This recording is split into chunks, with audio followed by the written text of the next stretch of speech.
போகலன்னா ஏன் போகலன்னு கேட்குறீங்க, போனார்னா ஏன் போனார்னு கேட்குறீங்க. இது என்ன சார் கேள்வி?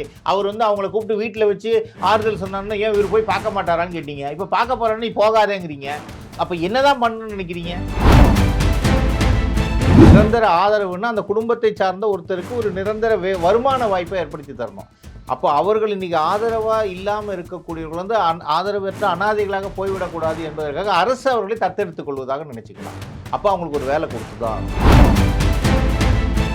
கள்ளச்சாராயம் காய்ச்சினதை குடித்தவனை போய் செத்தவனுக்கு நீங்கள் பணம் 63 பேர் கொடுத்துருக்கீங்களே. இந்த அவர் உதயநிதி ஸ்டாலின் கேட்பார், யார் அப்பா வீட்டு காசு இல்லைன்னு. இது எங்கள் அப்பா வீட்டு காசு, மக்கள் வரிப்பணத்தில் தான் நீங்கள் எடுத்து கொடுத்தீங்க, டிஎம்கே ஃபண்ட்லேருந்து கொடுத்தீங்களா? இதே கேள்வியை திரும்பி பொதுமக்கள் கேட்குறாங்கல்ல. நீங்கள் கூட்டணிக்கு ஒரு ஆதரவு கொடுக்குறீங்க, உங்களுக்கு ஆட்சியில் அதிகாரம் வேணுமான்னு கேட்குறாங்க, எனக்கு வேண்டாங்கிறீங்க. இப்போ திடீர்னு வந்துட்டு நீ அப்படி பண்ணாத இப்படி பண்ணாதன்னா என்ன, அதுக்கு என்ன பதில்? அப்போ அது சந்தர்ப்பவாதம் தானே அது. அப்போ டிஎம்கே உங்களை பேச சொல்லுதா? ஒரு கட்சியே பிளவுபட்டு இவர் தனி மாநாடு அவர் தனி மாநாடு, இனிமே அவன் எனக்கு பையனே கிடையாதுன்னு டிக்ளேர் பண்ணாரு. இன்னைக்கு என்ன நடந்துச்சு? கண்கள் படித்தது அரசியல்ல வந்து ஒரு ஸ்டண்டு தான், அடிச்சு விட்டு போக வேண்டியதான். முடிஞ்ச அளவுக்கு மக்களை முட்டாளாக்குகிறார்கள். 2 எம்எல்ஏ வச்சிருக்க எல்லாரும் நீங்க வேல்யூன்னு நினைச்சாங்க. இந்த 2 எம்எல்ஏவே எனக்கு வேண்டாங்கிற முடிவுக்கு அவங்க போயிட்டாங்க. அதாவது பாத்தீங்கன்னா 47 எம்எல்ஏ வைத்திருந்த அதிமுக நிலைமை இப்படி ஆகும்னு யாரும் எதிர்பார்க்கல. அந்த பைலாவே அப்படித்தானே உங்களுக்கு. அதிமுகவை பொறுத்த வரைக்கும் பொதுக்குழு கூடி எடுக்கிற தீர்மானம் தான் இறுதி தீர்மானம். அப்படிதான் எம்ஜிஆர் அவர்கள் எழுதி வச்சிருக்காங்க. இவங்க ஒரு பொதுக்குழுவை கூட்டி ஒரு வேண்டான்னு எடுத்துட்டாங்கன்னா என்ன பண்ணுவீங்க நாளை காலையில்? இல்லை, அதுக்கான வேலையும் நடந்துட்டு இருக்காங்க. நடந்துகிட்டு இருக்குது.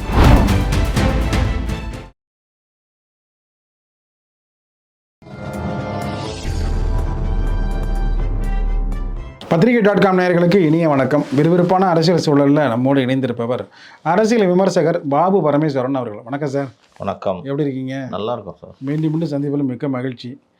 முதலமைச்சருடைய கரூர் பயணம் 2 நாட்கள் அது முக்கியத்துவம் வாய்ந்ததாக பேசப்பட்டாலும், கரூர் விபத்தில் வந்து பலியான அந்த குடும்பத்தினருக்கு அரசு வேலை வழங்கக்கூடாது என்ற பேச்சு கூட்டணிகளில் இடம்பெற்றிருக்கின்ற கட்சிகள் மூலமாக ரொம்ப ஓங்கி ஒலிக்க தொடங்கி இருக்கின்றது.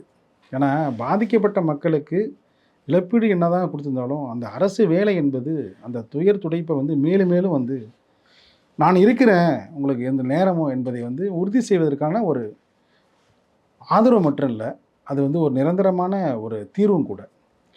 கூட்டணியில் இருக்கிற கட்சிகள் குறிப்பாக பார்த்திங்கன்னா சண்முகம் ரொம்ப மார்க்சிஸ்ட் கம்யூனிஸ்ட் கட்சியினுடைய மாநில செயலர், அவர் ரொம்ப அழுத்த நிறுத்தமாக சொல்கிறார், இது கூடவே கூடாது அப்படின்னு சொல்கிறார். எல்லாருமே அதை ரொம்ப ஸ்ட்ராங்காக சொல்கிறாங்க. இந்த நிலைப்பாடு சரியா?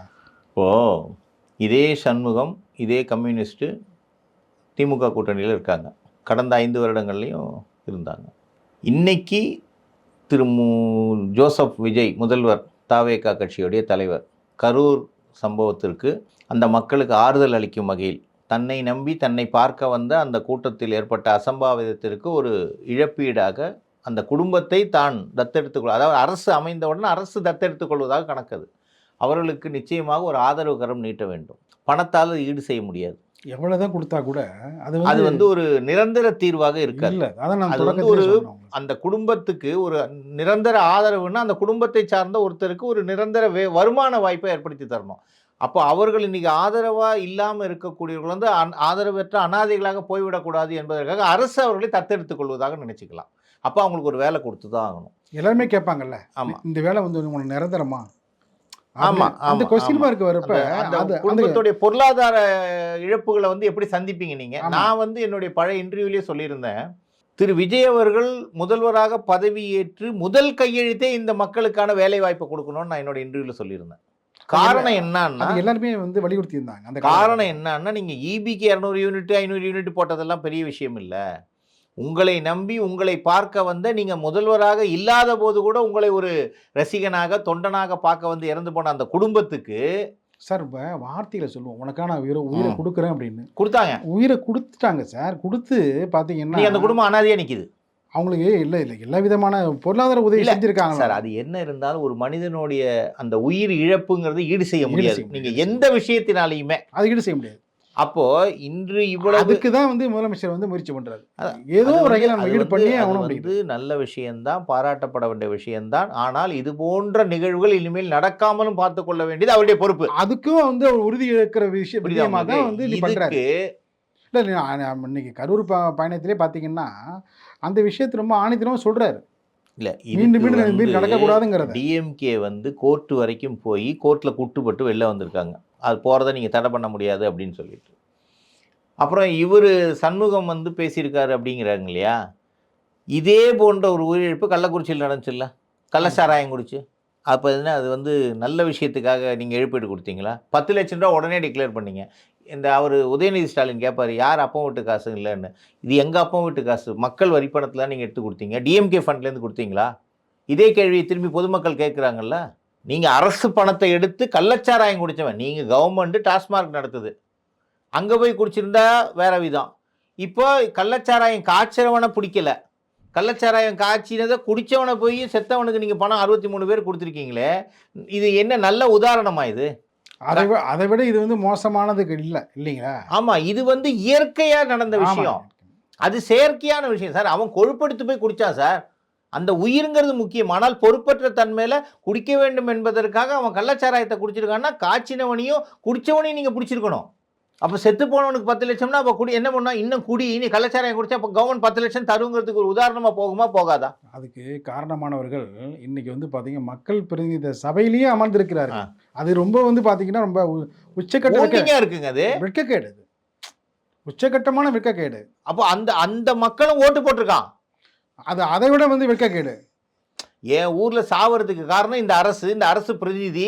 இத விட்டுப்புட்டு திரும்பி மீண்டும் அதே மக்களை வந்து நீங்க அரசு சட்ட துறையில கொண்டு போய் நீங்க உட்கார வைக்கிறீங்கன்னு சொன்னா அது என்ன இதுங்க? அது அப்புறம் எந்த விதத்துல நீங்க எடுத்தீங்க? அதை விட இது என்ன மோசமா? உயிரிழப்பு என்பது எந்த உயிருக்குமே வந்து அந்த இழப்பு வரக்கூடாதுங்கிறதுல நம்ம உறுதியா இருக்கிறோம். ஆனால் இது செயற்கையான உயிரிழப்பு. ஒருத்தர் உடம்பு சரியில்லாம இருந்து போனாரு. இல்ல ஒரு இயற்கை இப்ப வயநாட்டுல நடந்திருக்குது. அது யாரும் தடுக்க முடியாது. ஒரு ஆக்சிடென்ட் நடக்குது. அது முடிஞ்ச அளவுக்கு நம்ம அவாய்ட் அது பண்ணலாம். திட்டங்கள் மூலயமா ஸோ வந்து ஏற்படுற விபத்து. இதெல்லாம் விட்டுட்டு இன்னைக்கு வந்து தார்மீக உரிமையில தாவேக்கா அமைச்சு அரசு அமைஞ்ச உடனே செய்ய வேண்டியது அந்த கட்சியோடைய இதுங்க. நாளைக்கு ஒரு கட்சி தொண்டை செத்து போனா நீங்க செய்வீங்கல்ல? இல்ல சார், கட்சியை விட ஒரு அரசு எடுக்கிற முடிவு இல்ல. சார் தாவேக்கா அரசு என்ன சொல்லுச்சு? நாங்க வந்தோம்னா இதெல்லாம் செய்வோம்னுச்சு. அவங்க செஞ்சாங்க. அதுக்கு நீங்க முதலமைச்சர் இப்போ நடிகர் விஜய் அங்க போல. தாவேக்கா கட்சி தலைவர் போல. முதலமைச்சர் போறாரு. முதலமைச்சர் எங்க போறதையும் தடை பண்றதுக்கு யாருக்குமே அதிகாரம் கிடையாது. உச்சநீதிமன்றம் சொல்லிடுச்சே. யாருக்கும் அதிகாரம் கிடையாது சார். தமிழ்நாடு ஃபுல்லா இருக்கக்கூடிய 38 மாவட்டத்துக்கும் குக்கிராமத்துக்கு அவர் போவார் சார். ஏன் ஸ்டாலின் போலையா? உதயநிதி போலையா? முன்னாடி இந்த எடப்பாடி போகலையா? ஏன் அப்ப இதெல்லாம் வந்து அப்ப அந்த 17 பேர் துப்பாக்கி சூடு நடந்துச்சே. ஸோ இது எல்லாம் போகலன்னா ஏன் போகலன்னு கேட்குறீங்க. போனார்னா ஏன் போனார்னு கேட்குறீங்க. இது என்ன சார் கேள்வி? அவர் வந்து அவங்கள கூப்பிட்டு வீட்டில் வச்சு ஆறுதல் சொன்னார்னா ஏன் இவர் போய் பார்க்க மாட்டாரான்னு கேட்டீங்க. இப்போ பார்க்க போறான்னு நீ போகாதேங்கிறீங்க. அப்போ என்னதான் பண்ணணும்னு நினைக்கிறீங்க? இது வந்து அரசியல் காழ்ப்புணர்ச்சி காரணமாக இவர்கள் சொல்லக்கூடியது. இந்த மாதிரி சில செயல்பாடுகளை திரு விஜய் செஞ்சிட்டார்னா அசைக்க முடியாத சக்தியாக தமிழ்நாட்டில் மீண்டும் ஆயிடுவாருங்கிற பயம் எதிர்க்கட்சிகளுக்கு வந்துருச்சு. தேர்தலை எதிர்கொள்வதற்கோ அரசியலை எதிர்கொள்வதற்கோ இவங்க தயாராக இல்லை. யாருமே ஏதாவது தனிப்பட்ட குற்றத்தை சொல்லிட்டு ஏதாவது ஒரு கதையை சொல்லி அரசியல் இப்படி பண்ணாரு பார்த்தீங்களா? அது எப்படி அவங்க பண்ணாமல் இருப்பாங்க சார்? நம்மளே செய்வோம் சார்.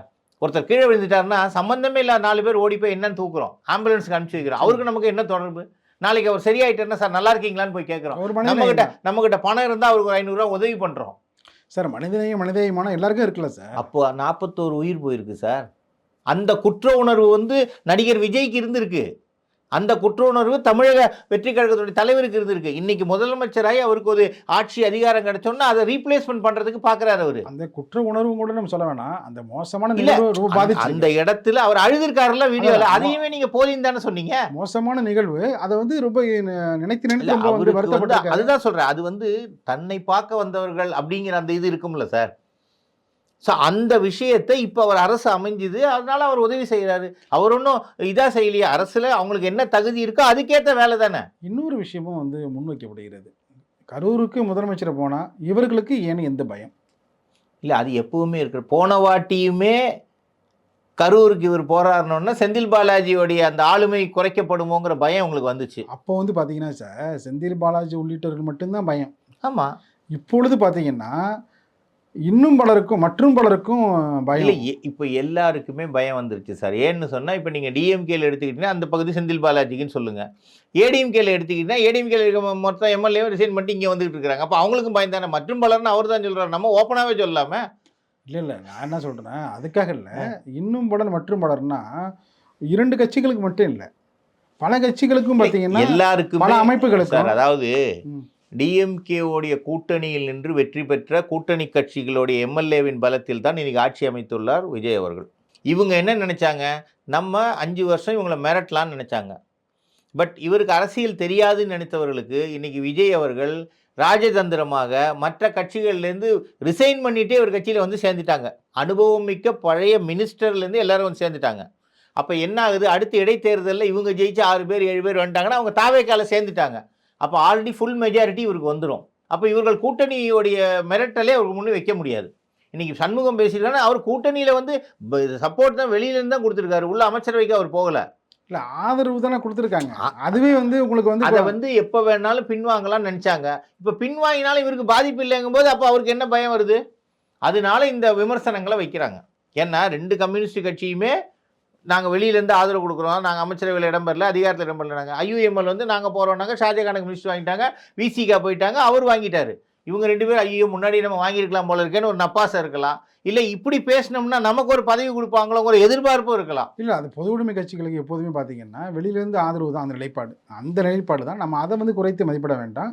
ஏன்னா அதெல்லாம் தமிழகத்தில் வந்து அதெல்லாம் மாறுது சார். இல்லை இப்போல்லாம் அவங்களுடைய ஏன்னா இந்த ரீதியில் நிலைப்பாடு வந்து கூட்டணி ஆட்சின்னு ஆனதுக்கு அப்புறம் எனக்கும் ஏன் அந்த பங்கு கிடைச்சா என்ன, எனக்கு அந்த பங்கு நான் வேண்டான்னு நான் சொல்லிட்டேன். ஆனால் இப்போ அவங்க கட்சிக்குள்ளே இருக்க வந்து ஏன் நம்ம வேண்டான்னு சொல்ல நம்மளும் இருக்கலாமேன்னு சொன்னால் என்ன பண்ணுவீங்க?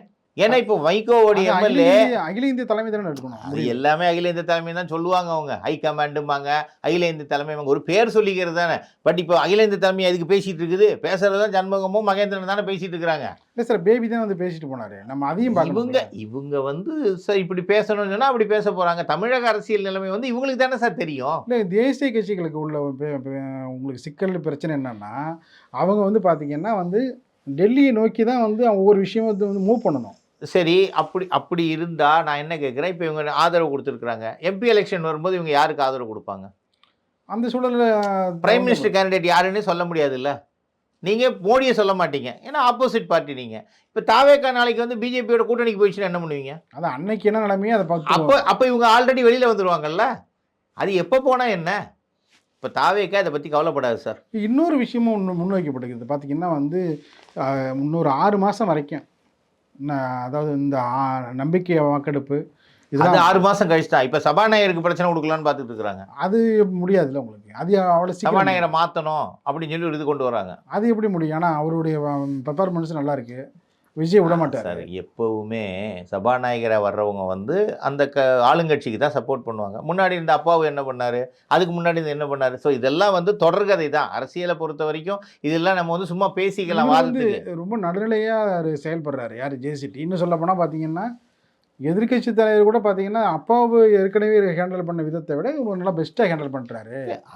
அதாவது ஒருத்தர் மாதிரியே இன்னொருத்தர் செய்யணும்ன்ற அவசியம் கிடையாது. அந்த சபையோடைய மாண்பை குறைக்க கூடாது. இல்லை, அந்த மாண்பை மட்டும் இல்லை, பேலன்ஸ் பண்ணுறாரு. ஆனால் சொல்ல போனால் நடுநிலையாக இருக்காரு. இதுக்கு எல்லாத்துக்கும் காரணம் யாருன்னா PH பாண்டியன் தான். சபாநாயகருக்கு இவ்வளோ ஒரு அதிகாரம், வானளாவிய அதிகாரம் இருக்குன்னு சொன்னது வந்து அவர் தான். எப்படி தேர்தல் கமிஷனுக்கு TN சேஷன் நம்ம அடையாளப்படுத்துவோமோ அதே மாதிரி இது அடையாளப்படுத்தினது PH பாண்டியன் அவர்கள். அதுக்கு பிறகு வந்தவர்களுக்கு தான் அந்த சபாநாயகருடைய பதவியுடைய முக்கியத்துவமே தெரிய ஆரம்பிச்சுது. ஸோ இவங்க சொன்னால் சிஎம்ஏ உட்காரணுங்கிற நிலைமையில தான் யார் வந்தாலும் எந்திரிக்க. அதனால தானே வந்து ஜெயலலிதாமா தனபால் அவர்களை வந்து ஆக்கினாங்கன்னு சொல்லி இன்றைக்கி சொல்லிட்டு இருக்காங்க இல்லையா. ஏன்னா அவர் வீட்டுக்கு சாப்பிட போகலன்னு சொல்லிட்டு ஒன்று எல்லாரும் மதிக்கணுமா, நீ வரும்போது எல்லாரும் எந்திரிச்சு நிற்பாங்க பாரியான்னு சொல்லி வச்சாங்கன்னு சொல்லி ஒரு வரலாறே இருக்குது. உண்மை தானே, உண்மை. ஸோ அப்போது இந்த மாதிரியான ஒரு விஷயங்கள் வந்து இப்போ இன்றைக்கி அவர் எல்லாருக்குமே தான் வாய்ப்பு கொடுக்குறாரு, பதில் சொல்லுங்க அப்படிங்கிறாரு. இதெல்லாம் நடுநிலைமையாக நடந்துக்கிட்டு இருக்குது. ரொம்ப வந்து பார்த்தீங்கன்னா பேலன்ஸ் பண்ணி ரொம்ப வந்து எல்லாருக்குமே முக்கியத்துவம் கொடுக்குறாரு. எடுத்தறிஞ்சு பேசுறதோ கூட்டணின்னு அதெல்லாம் கிடையாது.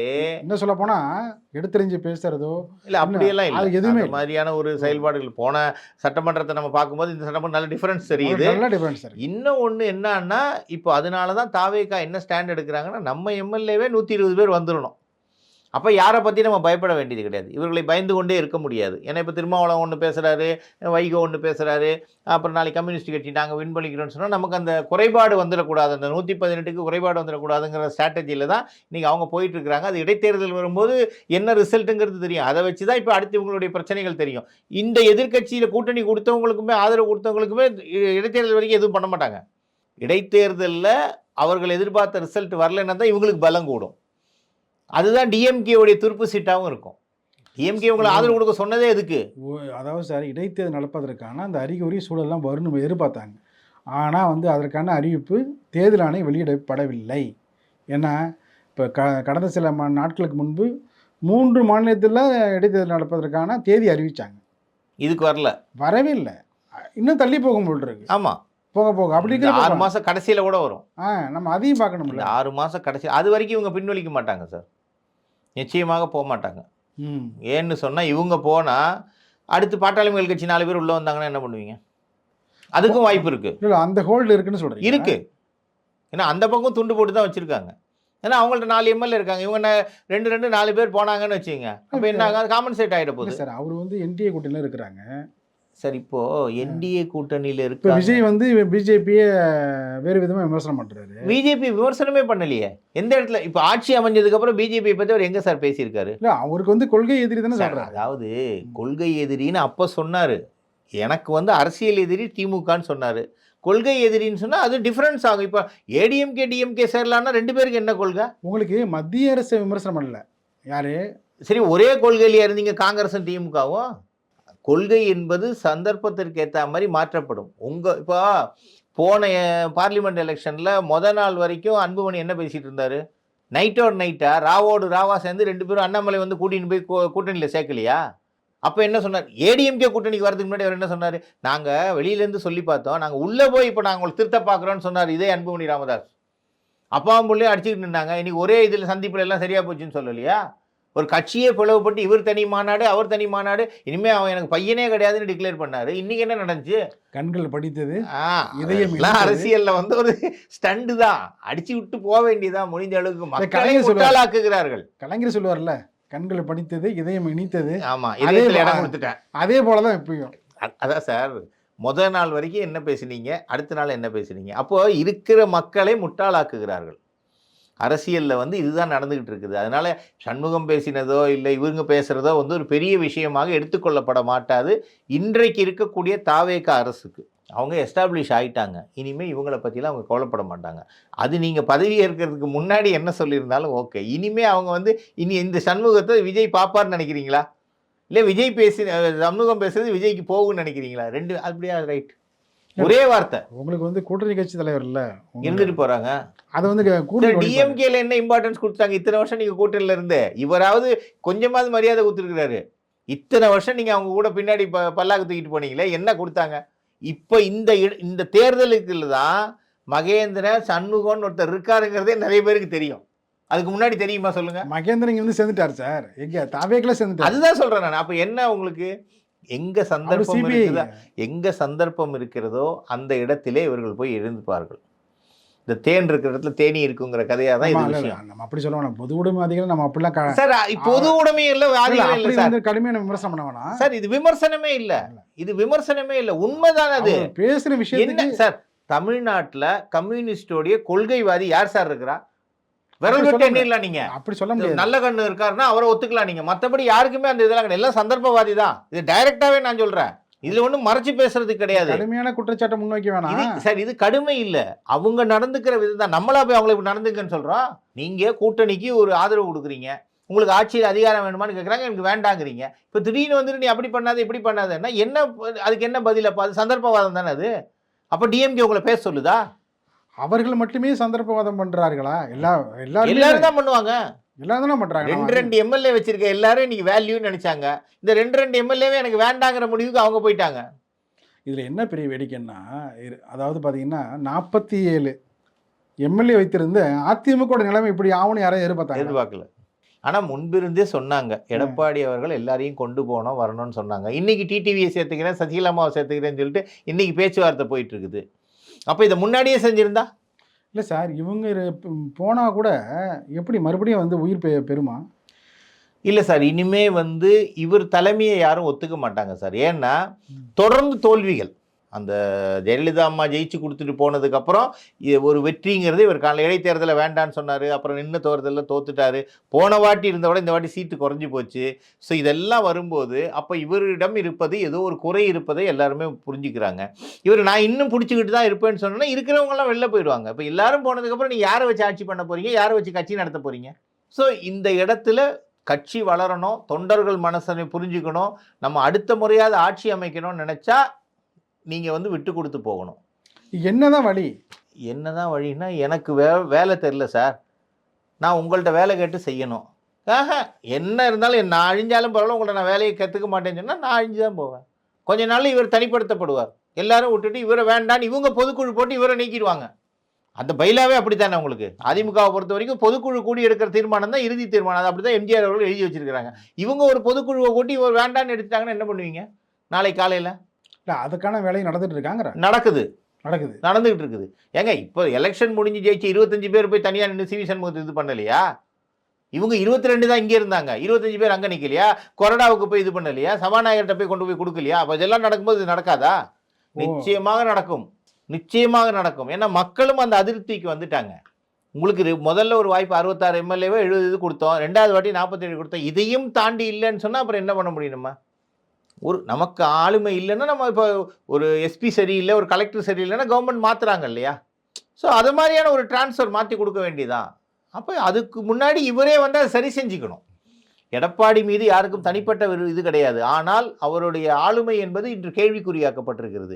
வெற்றி என்பது கேள்விக்குறியாக்கப்பட்டிருக்கு. இவ்வளவு பெரிய 1.5 கோடி 2 கோடி தொண்டர்களுடைய உழைப்பு வீணாகிவிட்டது. பார்லிமெண்ட் எலெக்ஷன்லையும் தோற்றுருக்கோம், சட்டமன்ற எலெக்ஷன்லையும் 3வது இடத்துல தான் வந்திருக்கோம். நம்ம ஆளுங்கட்சி மேலே அவ்வளோ எதிர்ப்பு இருந்துமே அவங்க 59 வர்றாங்க. எதிர்கட்சி தன்னாலே ஜெயிச்சிருன்னு நினைச்ச இடத்துல வந்து நீங்கள் 47 வர்றீங்க. 2 வருடமான கட்சி ஆட்சிக்கே வந்துருச்சு. இதை விட என்ன தோல்விக்கு உங்களுக்கு உதாரணம் வேணும்? இன்னும் பிடிச்சிக்கிட்டு தொங்கிட்டு இருந்தீங்கன்னா நீங்கள் தொங்கிட்டே இருக்க வேண்டியதான். தனியாக உங்களை சுற்றி இருப்பவர்கள் எல்லாருமே போயிடுவாங்க. இப்போவே அந்த 5 பேர் உட்காரல பார்த்தீங்கன்னா, பழைய ஆள்னு பார்த்தா முன்சாமி ஒருத்தரும் திண்டுக்கல் சீனிவாசன் 2 பேர் தான் இருக்காங்க. பெஞ்சமின் அவரே காணாமல் போயிட்டார். அவரு போயிட்டார், டிஎம்கே போயிட்டார். ஸோ அப்போ என்ன ஆகுது? நம்ம கூட இருந்து நம்ம யாரெல்லாம் நம்மளுடைய தூண்னு நினைச்சோமோ எல்லாருமே நம்மளுடைய செயல்பாடுகள் பிடிக்கலன்னு போயிட்டாங்க. அது மாற்றிக்கொள்ள வேண்டிய ஒரு குணம்தான். திமுகவிலேருந்து போகிறாங்களா சார்? இந்த அளவுக்கு போலியே. அதிமுகவுடைய பாதிப்பு திமுக இல்லை. திமுகலேருந்து போனதெல்லாம் கூட்டணி தான் அதிகமாக போயிருக்குது. தனிப்பட்ட மக்கள் போகிறது கிடையாது. ஒரு பெரிய ஆள் யார் போயிருக்காங்கன்னு சொல்லுங்கள்? அப்படி யாருமே இல்லை. ஆனால் அதிமுகலேருந்து முன்னாள் முதல்வர் ஓபிஎஸ்ஸே அங்கே போயிருக்காரு. ஸோ இதையெல்லாம் கணக்கு கூட்டி எடப்பாடி அவர்கள் நல்ல முடிவு எடுத்தால் ஆட்சிக்கு வருவதற்கும் கட்சியை வளர்த்துவதற்கும் ஒரு முயற்சியாக இருக்கும். அதை அவர் எடுத்துக்கிறாரு, எடுத்துக்கல. இவ்வளோ பேர் சொல்லி எடுத்துக்கல, நம்ம சொல்லி எடுத்துக்க போகிறாரு. தொடர்ந்து பேசுவோம் சார். மிக்க நன்றி. நன்றி, வணக்கம்.